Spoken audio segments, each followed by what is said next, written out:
On the one hand, if our aspiration to higher knowledge is sincere, we will certainly spare no effort and avoid no obstacle in our quest for an initiate able to lead us into the higher mysteries of the world.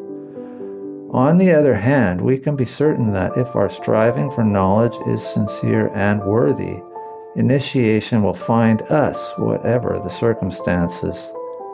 There is a universal law among initiates that the knowledge due a seeker cannot be withheld.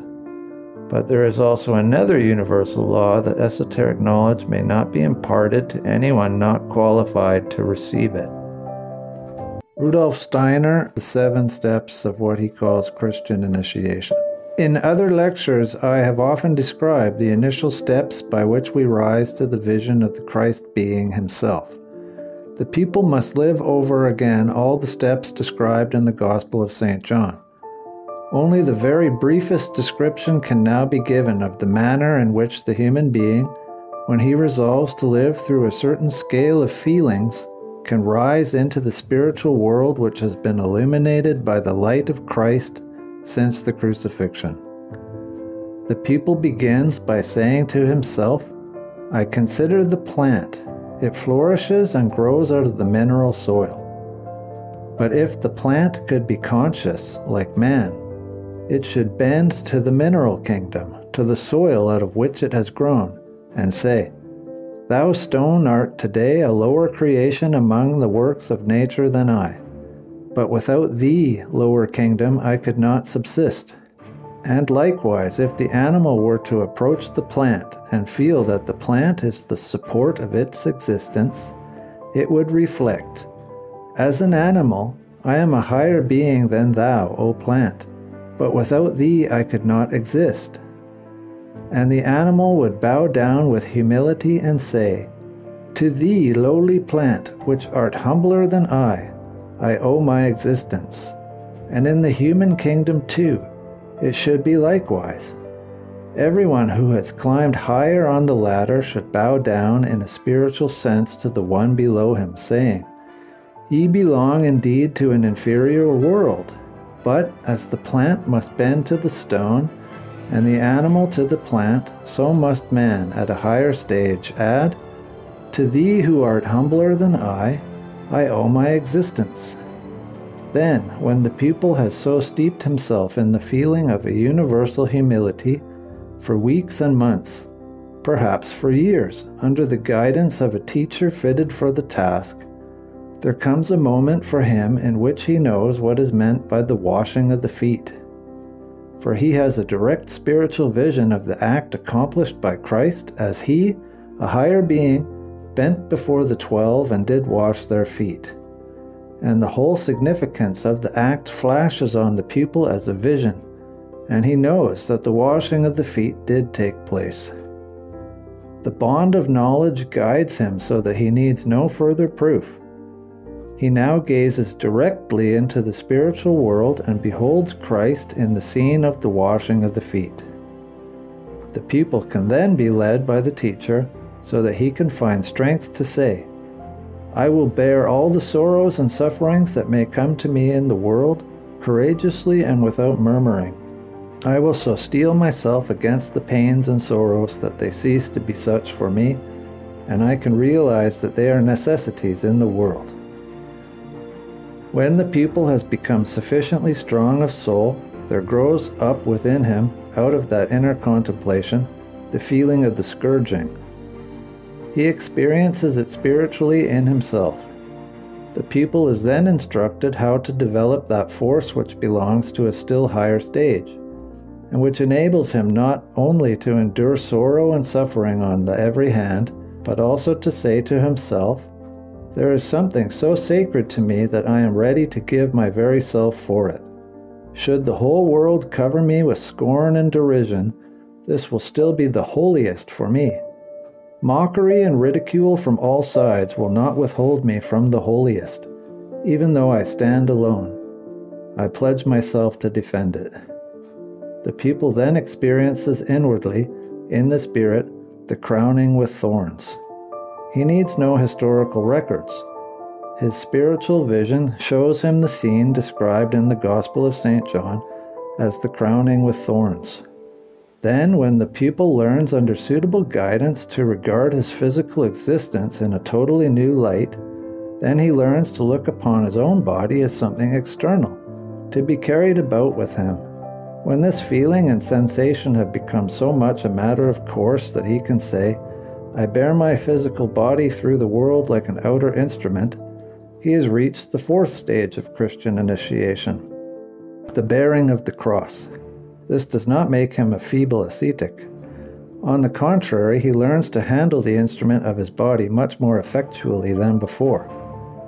When we learn to regard the body as something which we carry about with us, we have attained the fourth stage of Christian initiation, the bearing of the cross. Then we have conquered for ourselves the power to behold in the Spirit the scene in which Christ bears the cross upon his back, as we have learnt, by the elevation of our soul, to carry our body like a piece of wood. Something then takes place which we must regard as the fifth stage of Christian initiation, what is called the mystic death. By our inner growth, everything around us, the whole physical world of sense, appears as if blotted out. Darkness compasses us about. Then comes a moment when the darkness is, as it were, rent asunder like a veil, and we see behind this physical world. While this moment lasts, something else takes place. We have learnt to know what sin and evil are. We recognize them in their true form. That is, we know at this stage what is meant by the descent into hell. Then we learn, while looking upon our body as something foreign to us, to regard everything else upon earth as a part of ourselves, to the extent that our body is a part of ourselves, even as in the days of old clairvoyance. We learn to look upon the sufferings of others as those of a great organism to which we too belong, and we are united with the earth inasmuch as we recognize the truth. We then have the experience of being laid in the earth, the burial. And being united with the earth, we have also risen from it. For in this experience we have tasted what is meant by the words, "The earth is in process of becoming a new sun." In these fourth, fifth, and sixth stages of Christian initiation, we have attained the qualities enabling us to behold, in personal vision, the event of Golgotha, and to live in intimate knowledge of it. We have now no need of traditional documents. These have served their purpose in leading us from step to step. We have then reached the seventh stage, called the ascension. In other words, the ascent into the spiritual world.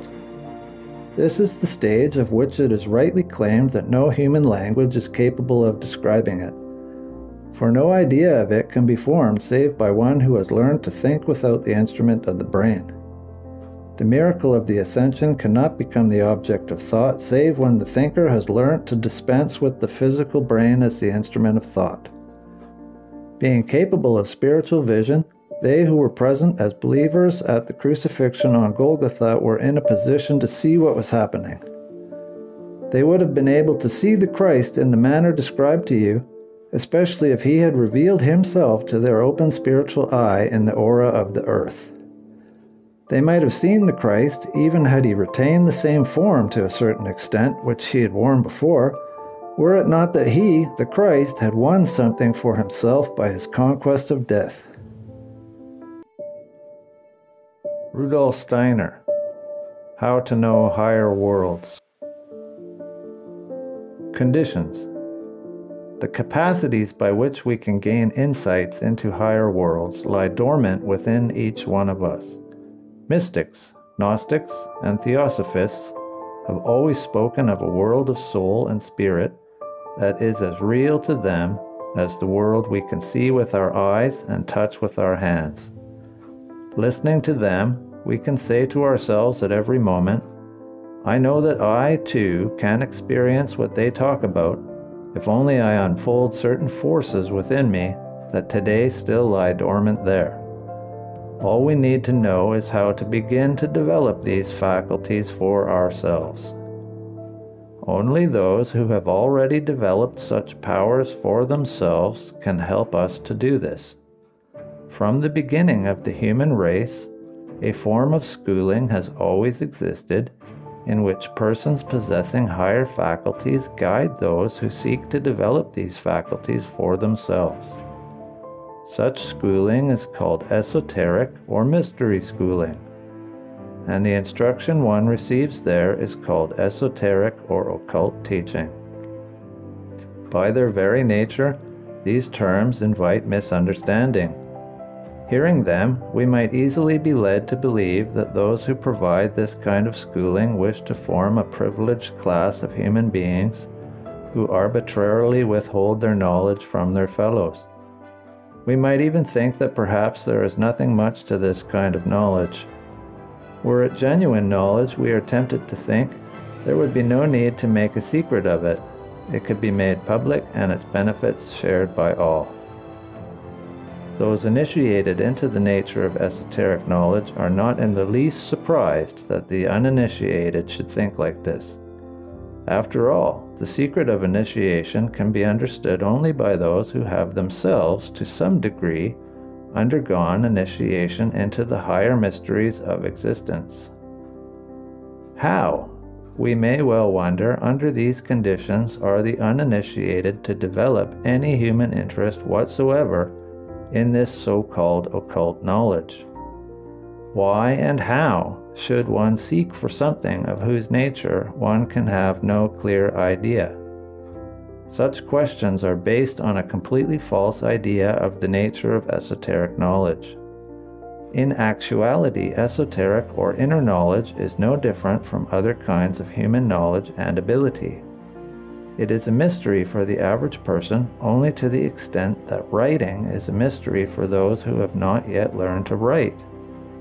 Just as, given the right teaching methods, anyone can learn to write, so too anyone can become a student of esoteric knowledge, and yes, even a teacher of it, if he or she follows the appropriate path. Ordinary knowledge and ability differ from esoteric knowledge in one respect only. A person may not have the possibility of learning to write because of the cultural conditions or poverty he or she is born into. But no one who seeks sincerely will find any barriers to achieving knowledge and abilities in the higher worlds.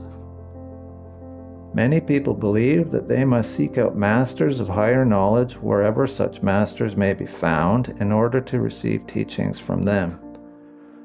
There is a twofold truth to this. On the one hand, if our aspiration to higher knowledge is sincere, we will certainly spare no effort and avoid no obstacle in our quest for an initiate able to lead us into the higher mysteries of the world.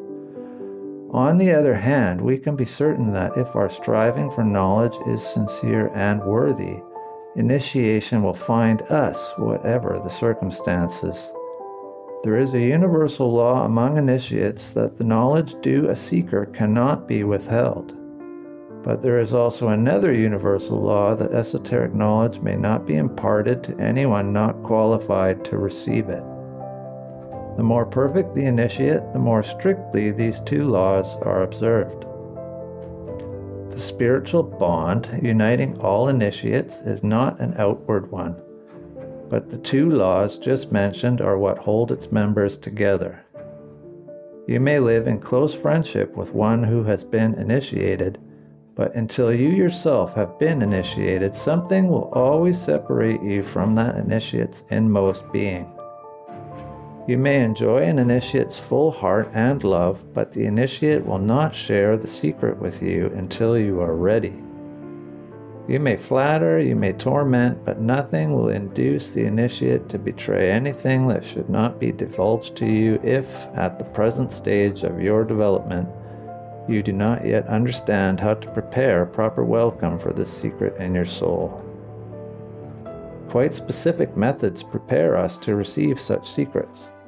Their course is traced out with indelible eternal letters in the spiritual worlds where initiates preserve the higher secrets.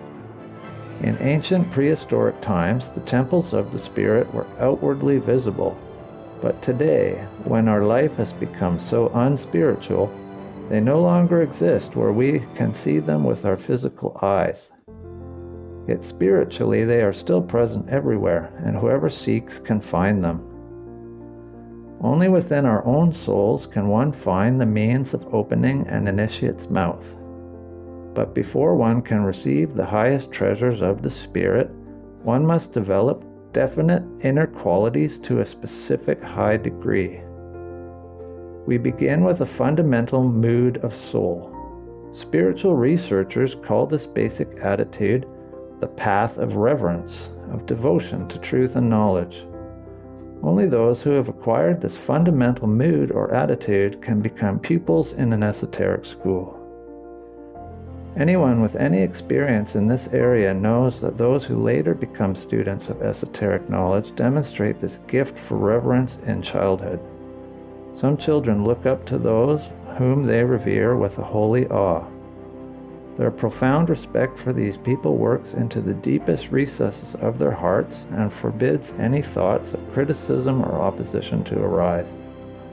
Such children grow up into young people who enjoy looking up to something that fills them with reverence. Many of these young people become students of esoteric knowledge. If you have ever stood before the door of someone you revered, filled with holy awe as you turned the doorknob to enter for the first time a room that was a holy place for you, then the feeling you experienced at that moment is the seed that can later blossom into your becoming a student in an occult esoteric school. To be gifted with the potential for such feelings is a blessing for every young person. We should not fear that such feelings of reverence lead to subservience and slavery. On the contrary, a child's reverence for others develops into a reverence for truth and knowledge. Experience teaches that we know best how to hold our heads high in freedom if we have learned to feel reverence when it is appropriate. And it is appropriate whenever it flows from the depths of the heart. We will not find the inner strength to evolve to a higher level if we do not inwardly develop this profound feeling that there is something higher than ourselves. Initiates found the strength to lift themselves to the heights of knowledge only because they first guided their hearts into the depth of veneration and devotion. Only a person who has passed through the gate of humility can ascend to the heights of spirit. To attain true knowledge, you must first learn to respect this knowledge. We certainly have the right to turn our eyes toward the light, but we must earn this right. Spiritual life has its laws just as physical life does. Rub a glass rod with the appropriate substance and it becomes electrified. That is, the glass rod will now have the power to attract small particles. This process demonstrates a physical law. If one has learned some elementary physics, one knows that this is so. Similarly, if one knows the fundamentals of esoteric science, one knows that every feeling of true devotion unfolded in the soul produces an inner strength or force that sooner or later leads to knowledge. Whoever possesses an innate tendency toward feelings of devotion, or has been lucky enough to receive an education that cultivated those feelings, is well prepared in later life to seek the way to higher knowledge. Those who do not bring this preparation with them will have to work at developing this devotional mood with vigorous self-discipline. If not, they will encounter difficulties after taking only the first few steps on the path of knowledge. In our time, it is particularly important to focus complete attention on this point. Our civilization is more inclined to criticize, judge, and condemn than to feel devotion and selfless veneration. Our children criticize far more than they respect or revere. But just as surely as every feeling of devotion and reverence nurtures the soul's powers for higher knowledge, so every act of criticism and judgment drives these powers away. This is not meant to imply anything against our civilization. Our concern here is not to criticize it. After all, we owe the greatness of our culture precisely to our ability to make critical, self-confident human judgments and to our principle of testing all and keeping the best. Modern science, industry, transportation, commerce, law, all these would never have developed without the universal exercise of our critical faculty and standards of judgment. But the price of this gain in outer culture has been a corresponding loss in higher knowledge and spiritual life. Therefore, we must never forget that higher knowledge has to do with revering truth and insight, and not with revering people. Nevertheless, we must be clear about one thing. Those completely immersed in the superficial civilization of our day will find it particularly difficult to work their way to cognition of the higher worlds. To do so, they will have to work energetically upon themselves. In times when the material conditions of life were still simple, spiritual progress was easier. What was revered and held sacred stood out more clearly from the rest of the world. In an age of criticism, on the other hand, ideals are degraded. Reverence, awe, adoration, and wonder are replaced by other feelings. They are pushed more and more into the background. As a result, everyday life offers very few opportunities for their development. Anyone seeking higher knowledge must create these feelings inwardly, instilling them in the soul. This cannot be done by studying, it can be done only by living. We must train ourselves vigorously in the mood of devotion. We must seek in all things around us, in all our experiences, for what can arouse our admiration and respect. If I meet other people and criticize their weaknesses, I rob myself of higher cognitive power. But if I try to enter deeply and lovingly into another person's good qualities, I gather in that force. Disciples of this occult path must always bear in mind the need to cultivate such admiration and respect. Experienced spiritual researchers know what strength they gain by always looking for the good in everything and withholding their critical judgment. This practice should not remain simply an outer rule of life, but must take hold of the innermost part of the soul. It lies in our hands to perfect ourselves and gradually transform ourselves completely. But this transformation must take place in our innermost depths, in our thinking. Showing respect outwardly in our relations with other beings is not enough. We must carry this respect into our thoughts. Therefore, we must begin our inner schooling by bringing devotion into our thought life. We must guard against disrespectful, disparaging, and criticizing thoughts. We must try to practice reverence and devotion in our thinking at all times. Each moment that we spend becoming aware of whatever derogatory, judgmental, and critical opinions still remain in our consciousness brings us closer to higher knowledge. We advance even more quickly if, in such moments, we fill our consciousness with admiration, respect, and reverence for the world and life. Anyone experienced in these things knows that such moments awaken forces in us that otherwise remain dormant. Filling our consciousness in this way opens our spiritual eyes. We begin to see things around us that we could not see before. We begin to realize that previously we saw only part of the world surrounding us. We begin to see our fellow human beings in a different way than we did before. Naturally, this rule of life alone does not yet enable us to perceive what, for example, is called the human aura. For this, still higher schooling is needed. Yet we cannot begin such schooling until we have undergone a vigorous training in devotion. As occult pupils, we should embark upon the path of knowledge quietly, unnoticed by the outer world. No one should perceive any change in us. We continue to carry out our duties and attend to our business just as before. Changes occur only in the inner part of the soul, which is withdrawn from and invisible to the outer eye. At first, a basic mood of devotion to everything truly worthy of reverence suffuses our entire inner life. This one fundamental feeling becomes the center of our soul's life. Just as the sun's rays quicken all living things, so the reverence in us quickens all the feelings in our soul. At first glance, it is not easy to believe that all feelings of reverence and respect are in any way connected with knowledge. This is because we tend to see cognition as an isolated faculty that has no connection whatsoever with anything else going on in our souls. Thus we forget that it is the soul that cognizes. What food is to the body, feelings are to the soul. If we feed the body stones instead of bread, it will cease to function. It is the same with the soul. We nourish it with reverence, respect, and devotion. These make the soul healthy and strong, particularly for the activity of knowing. Disrespect, antipathy, and disparaging admirable things, on the other hand, paralyze and slay our cognitive activities. For spiritual researchers, these soul realities are visible in the aura. A soul that learns feelings of devotions and reverence changes its aura. Certain spiritual yellow, red, or brown red colors, as they may be called, disappear and are replaced by tones of blue-red. Our cognitive capacity increases. We now receive information about facts in our environment of which we were previously unaware.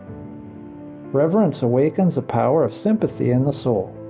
This draws towards us qualities in the beings around us that would otherwise remain hidden. What we attain through devotion becomes even more effective when another kind of feeling is added. This consists in our learning to surrender ourselves less and less to the impressions of the outer world and develop instead an active inner life. If we chase after amusements and rush from one sense impression to the next, we will not find the way to esoteric knowledge. Not that occult students should become dull or unfeeling toward the outer world. Rather, a rich inner life should orient us in responding to impressions. A person rich in feeling and deep of soul who passes through a beautiful mountain landscape will have a different experience from one whose inner life is poor in feeling. Inner experience is the only key to the beauties of the outer world. It depends upon the inner lives we have developed, whether, when we travel across the ocean, only a few inner experiences pass through our souls, or we sense the eternal language of the world spirit and understand the mysterious riddles of creation. To develop a meaningful relationship to the outer world, we must learn to work with our own feelings and ideas. The world around us is filled everywhere with the glory of God, but we have to experience the divine in our own souls before we can find it in our surroundings. As students of occult knowledge, we are told to create moments in life when we can withdraw into ourselves in silence and solitude. In these moments, we should not give ourselves up to our own concerns. To do so would lead to the opposite of what we are striving for. Instead, in such moments, we should allow what we have experienced, what the outer world has told us, to linger on in utter stillness. In these quiet moments, every flower, every animal, and every action will disclose mysteries undreamed of. This prepares us to receive new sense impressions of the outer world with eyes quite different than before. If we seek only to enjoy, consume one sense impression after another, we will blunt our capacity for cognition. If, on the other hand, we allow the experience of pleasure to reveal something to us, we will nurture and educate our cognitive capacities. For this to happen, we must learn to let the pleasure, the impression, linger on within us while we renounce any further enjoyment, new impression, and assimilate and digest with inner activity the past experience that we have enjoyed. Here we must face a great hurdle, and with it a great danger. Instead of working inwardly, we can fall into the opposite and indulge our enjoyment to the full. We should not underestimate the boundless sources of error opening up for us here. For we must pass through a throng of tempters of the soul, all of whom seek to harden the eye and enclose it in itself. As students, it is our task to open the eye to the world. And because the outer world can approach us only through sensory impressions, we must certainly seek for pleasure there. If we become indifferent to enjoyment, we become like plants that can no longer draw nourishment from their environment. On the other hand, if we stop at mere pleasure, we become shut up in ourselves. We might have meaning for ourselves, but we will have none for the world. No matter how intensely we live in ourselves and how much we cultivate our I, the world will then cut us out. As far as the world is concerned, we shall be dead. As esoteric students, we regard pleasure only as a means whereby we can become nobler for the sake of the world. Pleasure becomes a messenger instructing us about the world. After we have taken in the teaching it provides, we move on to inner work. The purpose is not to accumulate learning as our own private store of knowledge, but to place what we have learned in the service of the world. One fundamental principle of esoteric science, taught in every form of schooling, must never be violated if we wish to achieve our goal. Every insight that you seek only to enrich your own store of learning and to accumulate treasure for yourself alone leads you from your path. But every insight that you seek in order to become more mature on the path of the ennoblement of humanity and world evolution brings you one step forward. This fundamental law must always be observed. Only if we make it the guiding principle of our lives can we call ourselves genuine seekers after higher knowledge.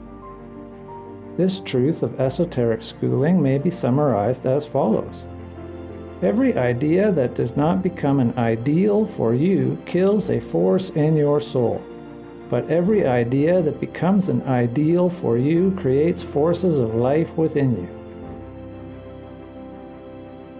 At the beginning of esoteric training, the student is directed first to the path of reverence and to the development of an inner life. Spiritual science then provides practical rules which, when observed, help us to follow this path and develop an inner life. These practical rules are not arbitrary. They are based on age-old experience and wisdom. They are given in a similar manner wherever ways to higher knowledge are taught. All true teachers of spiritual life agree upon the content of these rules, though they may not always express them in the same words. Any apparent differences are only minor and are due to facts we need not discuss here. No teacher of spiritual life exercises dominion over other human beings by means of such rules. Such teachers do not seek to restrict anyone's autonomy. Indeed, there is no better judge and guardian of human independence than a spiritual researcher. As we said earlier, a spiritual bond connects all initiates, and two laws hold this bond together. But when initiates leave their closed spiritual circle and appear in public, they are immediately subject to a third law. Regulate each of your words and actions so that you do not interfere with anyone's free decisions and will. Once we have realized that a true teacher of spiritual life must be thoroughly permeated by this attitude, we know that we can lose nothing of our independence if we follow the practical rules we are given. One of the first rules may now be put into words somewhat as follows. Create moments of inner peace for yourself, and in these moments learn to distinguish the essential from the inessential. Here, as I said, it is put into words, but originally all the rules and teachings of spiritual science were given symbolically in a sign language. Whoever would learn the full meaning and import of these rules must first understand this symbolic language. Such understanding, however, depends upon having taken the first steps in spiritual science. To take these steps, one must observe closely the rules presented here. The way stands open to anyone whose will is sincere. The rule concerning moments of inner peace is simple. Following it is also simple. However, the rule leads to results only when the practice of it is as sincere and rigorous as it is simple. Therefore, it will be plainly stated how this rule is to be followed. As students of the Spirit, we must set aside a brief period of time in daily life in which to focus on things that are quite different from the objects of our daily activity.